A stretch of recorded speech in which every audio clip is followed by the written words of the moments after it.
तो फाइनली ढूंढ लिया आपने। हाँ, मुझे उम्मीद थी आप ढूंढ लोगे।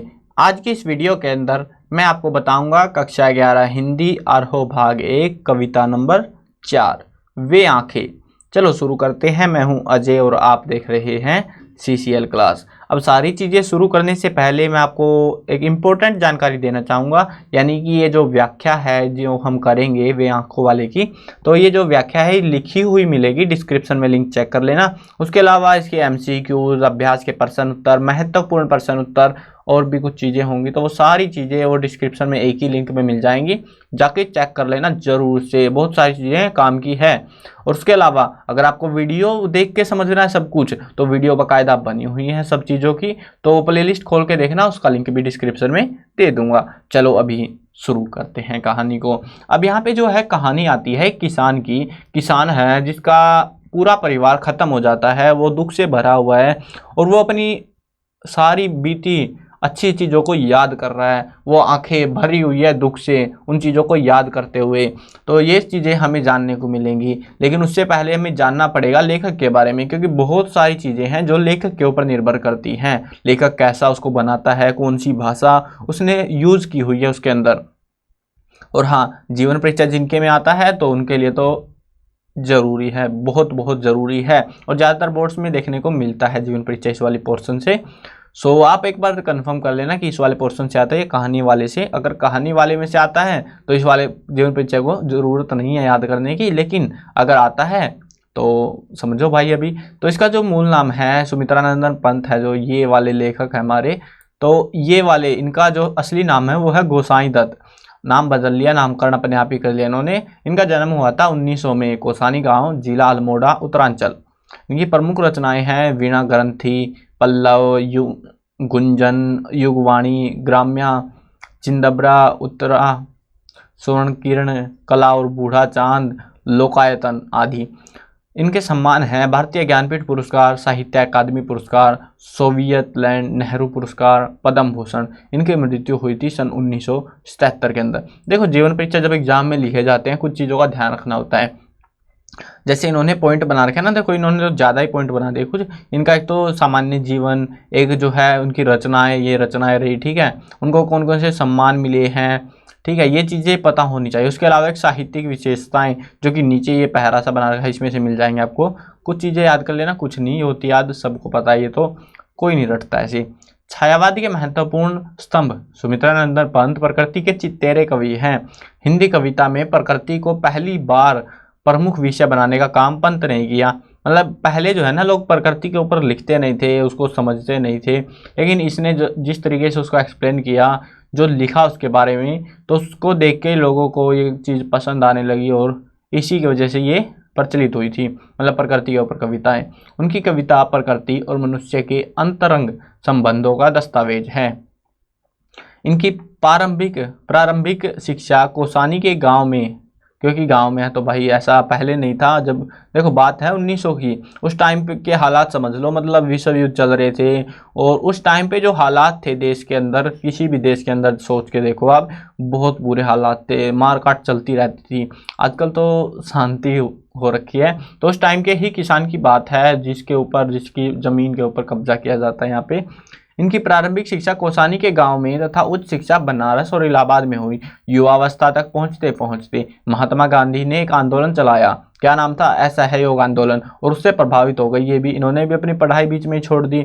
उसके तुरंत बाद स्वतंत्र लेखन करते रहे। अब ये स्वतंत्र लेखन क्या होता है, किसी की परवाह न करते हुए अपनी मन से, मेरा मन कर रहा है भाई मैं सरकार की बेइज्जती करूं, मैं सरकार की इज्जत करूं, मैं किसी के ऊपर व्यंग्य करूं, कुछ भी करूं, तो उसको बोलते हैं स्वतंत्र लेखन।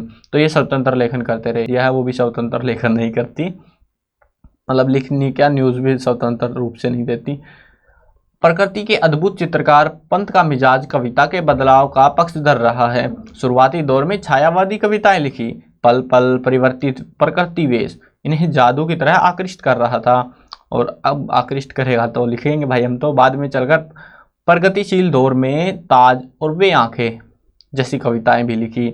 इसके साथ ही अरविंद के मानववाद से प्रभावित होकर मानव तुम सबसे सुंदरतम जैसी पंक्तियां भी लिखते रहे। उन्होंने नाटक, कहानी, आत्मकथा, उपन्यास और आलोचना के क्षेत्र में भी काम किया है।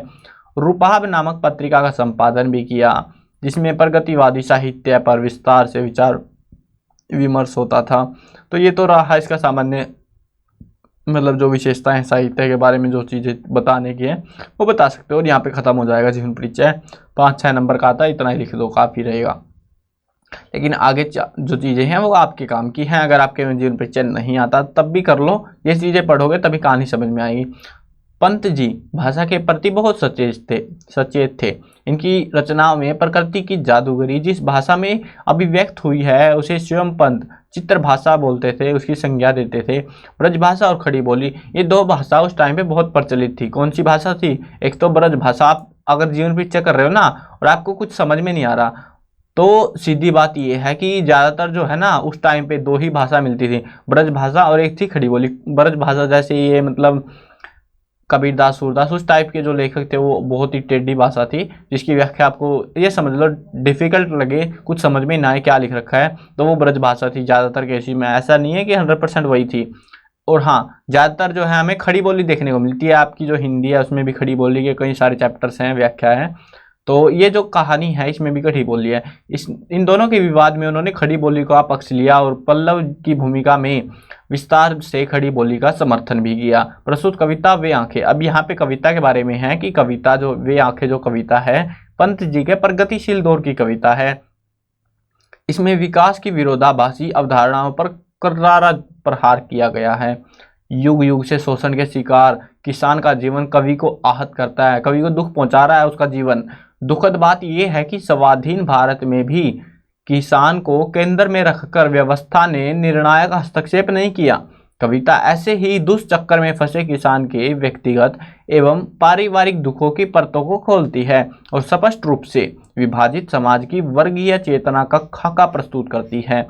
मतलब यहाँ पे पूरी कहानी मैं आपको इन शॉर्ट बताऊं तो क्या सीन रहेगा कि जो किसान है वो उसका पूरा परिवार खत्म हो चुका है। उसका एक बेटा है जो कि मर चुका है, उसकी पत्नी मर चुकी है, पत्नी की एक छोटी सी बेटी थी जो दूध पीती बेटी थी, छोटी सी पैदा हुई थी, तो वो भी मर जाती है। उसके बाद में उसकी पत्नी, उसके जो बेटा था उसकी पत्नी थी तो वो भी मर जाती है। अब वो किसान अकेला बच गया है और वो सारा कारण हुआ था कर्जे की वजह से। वो कर्जे में डूब गए। उसके जो खेत थे जिसमें उसने फसलें उगा रखी थी, बहुत मेहनत करी थी, वो खेत उसके चुरा लिए जाते हैं। उसके जो बैल थे उनको नीलाम कर दिया जाता है। बहुत ही बुरे हालात से ये किसान गुजरा है। और अब जाके ये जब कुछ नहीं रहा, इसके सारे ऋण माफ कर दिए गए, क्या घंटा माफ कर दिए गए, सारी जिंदगी तबाह हो गई इसकी। तो इसके बारे में ये पूरी कहानी है। वे आंखें जो है किसान की आंखें, ये आंखें ठीक है, वे याद कर रही हैं अपने पुराने बीते समय को, जो अच्छा था उसके लिए, उस चीज को याद कर रही है। अब देखते हैं इसकी व्याख्या। तो इसमें पहली लाइन आती है, अंधकार की गुहा सरीखी उन आंखों से डरता है मन भर। देखो यहाँ पे अगर आप समझ रहे हो पूरी जो व्याख्या अगर आपको समझनी है तो कुछ चीजें बता देता हूँ व्याख्या समझने से पहले कि ये जो पूरी 4 लाइनें आपको 4-4 लाइनों के पहरे देखने को मिलेंगे और 4 लाइनों का इकट्ठा मतलब बनेगा कुछ, ठीक है। ऐसा नहीं है कि एक लाइनों से मतलब बनाते चलोगे तो 4 लाइनें पढ़ेंगे उसका मतलब बनाएंगे, ऐसे बनेगी। और बहुत ही दुखद कहानी है, समझाते चलेंगे। अंधकार की गुहा सरीखी उन आंखों से डरता है मन भरा दूर तक उनमें दारुण दैन्य दुख का निरवरोधन। क्या हुआ है देखते हैं। अंधकार की गुहा सरीखी, पहले तो इसको थोड़ा सा बड़ा कर लेता हूं ताकि आपको स्क्रीन पे थोड़ा क्लियर दिखे, ठीक है। अब देखते हैं यहाँ पे अंधकार की गुहा सरीखी। अंधकार की अंधकार होता है, ठीक है, गुहा होती है गुफा, सरीखी मतलब समान, अंधकार की गुफा के समान उन आंखों से डरता है मन। वे जो आंखें हैं, लेखक बता रहा है सुमित्रा नंदन पंत कि उन आंखों से मेरे को डर लगता है, मुझे उन आंखों से डर लगता है, मेरे मन को डर लग रहा है, भयभीत हो रहा है मेरा मन उन आंखों से। वे आंखें जो है अंधकार की गुफा के समान, सरीखी होती है समान, गुहा होती है गुफा, अंधकार की गुफा के समान जो वे आंखें हैं उनको देख के मुझे मेरे मन को डर लग रहा है, मेरा मन भयभीत हो रहा है। ऐसा क्या हुआ उन आंखों के अंदर, मतलब वो किस चीज को लॉजिकली देखो। एक होता है फ्रंट सीन जो आपको दिखाया जा रहा है, बताया जा रहा है, एक होता है बिहाइंड द सीन, मतलब जिसमें पीछे क्या चल रहा है। यहाँ पे किसान की जो दयनीय दशा है, अब वो हालात बद से बदतर से भी बदतर हो गए हैं। तो अब वो किसान याद कर रहा है, अपनी आंखों के अंदर सोच रहा है, अपने दिमाग के अंदर वो याद कर रहा है। और उस आंखों, उस दुख, उस पीड़ा को देख के लेखक का मन घबरा रहा है, कहीं ये भी कुछ बुरा ना कर बैठे। भरा दूर तक उसमें दारुण, दूर तक भरा हुआ है, मतलब दूर दूर तक उसमें क्या भरा हुआ है, दारुण। दारुण मतलब बहुत अधिक भरा हुआ है, कुछ भरा हुआ है उसमें, दूर दूर तक एक ही चीज भरी हुई है, क्या है, दैन्य दुख, मतलब बहुत ही ज्यादा दुख।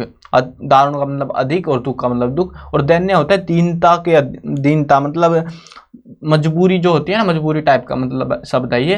तो मजबूरी समझ लो कि मजबूरी से भरा हुआ, मतलब इतनी ज्यादा मजबूर हो गया वो, उसको अपना परिवार तक खोना पड़ गया, और उसी मजबूरी से वो दुख से उससे भरा हुआ है नीरव रोदन, और उसी से वो पूरा भरा हुआ है, वो दुख को याद कर रहा है अपनी उन आंखों के अंदर। वह स्वाधीन किसान रहा। पहले की बात थी कि वो किसान आजाद था, अभिमान भरा आंखों में इसका, उसकी आंखों में गर्व था। कि किस चीज का गर्व था, कि उसने जो मेहनत करी है अपने खेत के अंदर, तो वो बहुत अच्छी खेती कर रहा है, उसको गर्व था, वो आजाद है। लेकिन अब क्या हुआ, छोड़ उसे मझदार आज, संसार का गार सदृश बह किसका। लेकिन अब सब लोगों ने उसको, किसी ने उसका साथ नहीं दिया। अब जो है उसको लोगों ने मझदार, यानी कि बीच में, मझदार होती है बहती हुई धारा, तो उसके बीच में धारा, मतलब जैसे नदी होती है, नदी के बीचों बीच छोड़ दिया हो, इस टाइप से उसको छोड़ दिया है, कोई उसका साथ नहीं दे रहा है। संसार का गार सदृश बह किसका, संसार जो है कगार, कगार होता है किनारा, किनारे की तरफ जो है सदृश होता है समान। जैसे नदी का जो बह रही है, तो उसके किनारा जो है एक तरफ हो जाता है साइड में, कि तू बहती रहे, मैं साथ नहीं देने वाला तेरा। वैसे ही जो है संसार अब किनारे पे जाके एक समान जो है, किनारे के समान जैसे खिसक जाता है, वैसे संसार भी खिसक गया है, बह खिसका, दूर हो गया है, उसका कोई साथी नहीं है, कोई मदद उसकी नहीं कर रहा है, कोई उसके दुख का अनुभव नहीं कर रहा है। लहराते हुए खेत दृगों में हुआ बेदखल, अब जिनसे हस्ती थी उसके जीवन की हरियाली, जिनके तृण तृण से। देखो यहाँ पे लहराते हुए खेत दृगों में, मतलब उसके जो खेत थे वो लहरा रहे थे। दृगो, दृगो होता है आंखें, ठीक है, जो आंखें हैं उसकी, उसकी आंखों में याद आ रही है वो चीजें, कि उसके जो खेत है वो लहरा रहे थे। हुआ बेदखल वह अब जिनसे, और अब जो है उन खेतों से जिनमें वो, जिनको वो याद कर रहा है, जिनमें फसलें लहरा रही थी, तो वो उनसे अब उसको बेदखल कर दिया गया है, उसकी जमीन पे कब्जा हो गया है, और उसका मतलब वो अब उस जमीन का मालिक नहीं बचा, उससे बाहर निकाल दिया गया। हस्ती थी उसके जीवन की हरियाली, जिनके तृण तृण से। तृण तृण क्या होता है, तिनका तिनका, जो हरियाली देखता था, जो खेती उसने करी थी, उनका जो तिनका तिनका था, उसको देख के उसका जीवन खुश हो जाता था, आनंदमय हो जाता था। लेकिन अब वो खेत किसी और के गुलाम, मतलब गुलाम तो नहीं, कब्जा लिए गए हैं, किसी और ने उनके ऊपर कब्जा कर लिया है। आंखों ही में घूमता घूमा करता वह, उसकी आंखों का तारा, कारकुनों की लाठी से जो गया जवानी में ही मारा। अब देखो ये बहुत ही दुखद बात है, आंखों में ही घुमा करता, उसको अपना बेटा बहुत पसंद था, वह उसकी आंखों का तारा। आंखों का तारा जो मुहावरा सुना होगा ना आपने, वही है ये, आंखों का तारा मतलब बहुत प्यारा, ठीक है। आंखों ही में घुमा करता, वो उसकी आंखों में घुमा करता, उसको बहुत पसंद था, उसको बहुत ज्यादा प्यारा था अपना बेटा। लेकिन क्या हुआ, कारकुनों की लाठी से जो गया जवानी में ही मारा। कारकुन होते हैं जो जमींदार के जो, मतलब गुंडे टाइप होते हैं ना, मतलब नौकर ही बोलते हैं, वैसे तो उनको गुंडे बोल सकते हो आप। आपने पुरानी फिल्में देखी होंगी तो पता होगा थोड़ा बहुत सीन। तो जैसे मालिक के जो है नौकर होते हैं बहुत सारे गुंडे टाइप के, तो वो है, तो उनको कारकुन बोला जाता है। कारकुन की लाठी से जो गया जवानी में ही मारा। तो जो कारकुन है, क्योंकि किसान ने ब्याज ले रखा था, मतलब कर्जा ले रखा था, तो उस कर्जे की वजह से अब वो कर्जा तो चुका नहीं पा रहा, तो उसकी वजह से जो कारकुन थे उन्होंने लाठी से उसको जवानी, भरी जवानी में ही मार दिया। वैसे अगर हिंदी बोले तो कारकुनों का मतलब होता है जमींदारों के कारिंदे, ठीक है, लेकिन मजदूर बोल सकते हो या फिर कुछ उनके गुंडे टाइप के समझ लो आप, क्योंकि समझना अलग लॉजिक होता है, इनके शब्द अलग लॉजिक के, ठीक है।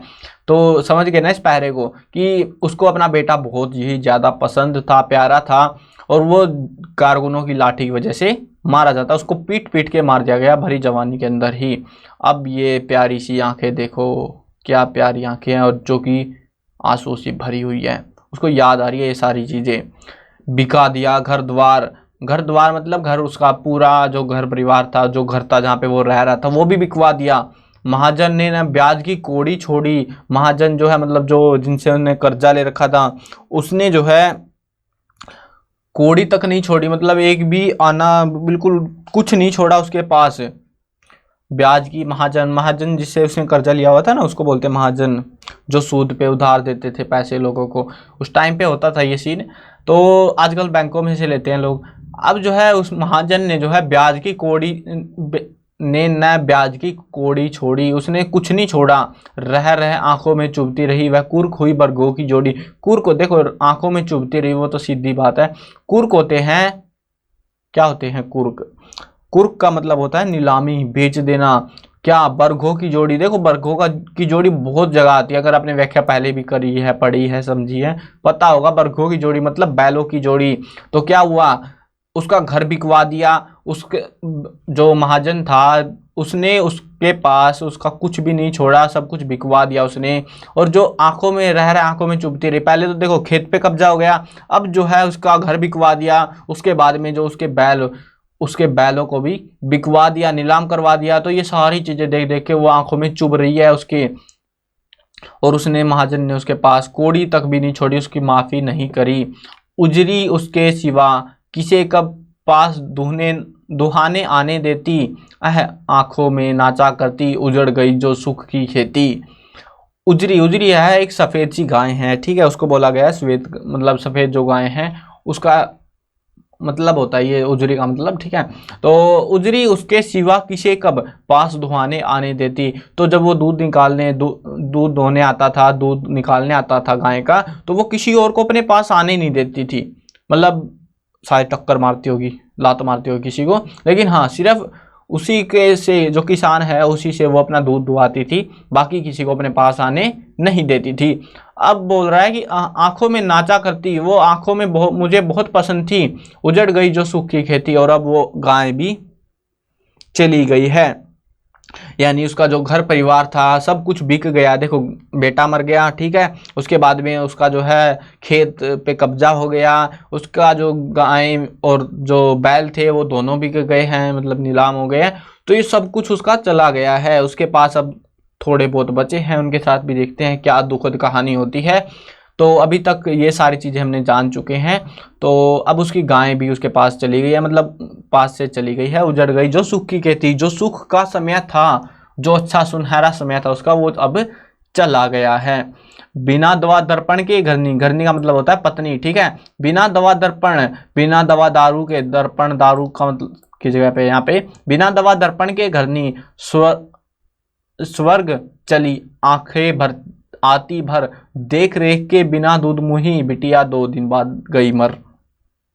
क्या हुआ, पहले तो बिना दवाई के, अब सारा कुछ तो बिक गया, अब बिना दवाई कहाँ से लाएगा, तो बिना दवाई के उसकी घरनी मर गई, स्वर्ग चली, मतलब वो स्वर्ग में चली गई, यानी कि वो परलोक सिधार गई है। तो उसकी पत्नी बिना दवाई की वजह से, दवाई नहीं मिलने की वजह से उसकी पत्नी मर गई, आंखें आती भर, उस चीज को मतलब उसकी पत्नी भी मर गई। अब वो चीज देख के भी उसकी आंखें भर आती है, अब वो क्या करे, मतलब पहले बेटा मर गया, अब पत्नी मर गई। देख रेख के बिना दूध मुई, अब देख रेख कौन करता बताओ, उसकी माँ देख रेख करती थी, वो बीमार थी, वो भी चल बसी, तो दूध मुई बच्ची थी, वो भूखी मर गई, बिटिया 2 दिन बाद गई मर। और 2 दिन के बाद उसकी जो छोटी सी बेटी थी जो दूध पीती थी अपनी माँ का, तो वो भी अब चल बसी है।